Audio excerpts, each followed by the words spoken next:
because it's my first ever drive in a Dodge Charger, and I'm a little bit nervous. You see, I've wanted one of these forever. But what if it's rubbish? What if it's a case of never meet your heroes? Well, we'll find out. But first, a smidgen of history. There's just no resisting it. The Charger was the definitive 60s American muscle car.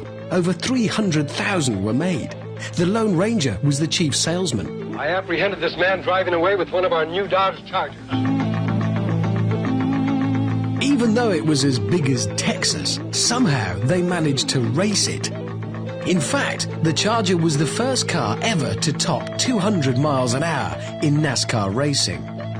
This is a 1968 Dodge Charger 440 RT. It's the one you want. And this is the sound of a 440 cubic inch V8.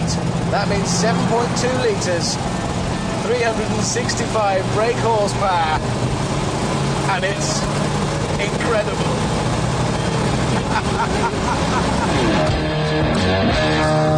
By now, you're probably saying, OK, but what about the Ford Mustang? And sure enough, the Charger was always a bit in the Mustang's shadow. But in fact, this car is the really cool one. And it's cool for one good reason. Bad guys always drive Chargers. In Bullet, McQueen's Mustang was chased by the baddies in a Charger. In fact, during the chase, the Mustang's suspension needed constant repair.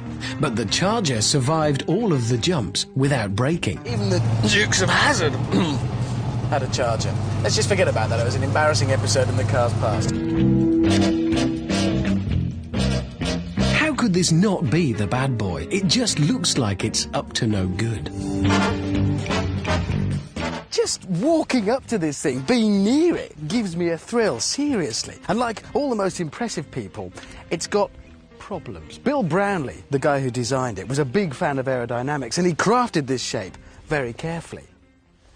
Unfortunately, he didn't actually know anything about aerodynamics, and he made a bit of a hash of it. That great gaping mouth at the front sucks up air like a whale sucks up plankton, and the rear screen makes the drag even worse. But who cares? No, the only question that matters to me is now I'm in one, will I be happy or heartbroken? Well, I know it's got its faults, so I set my sights nice and low. Well, first thing, it's an old American car with old American car steering.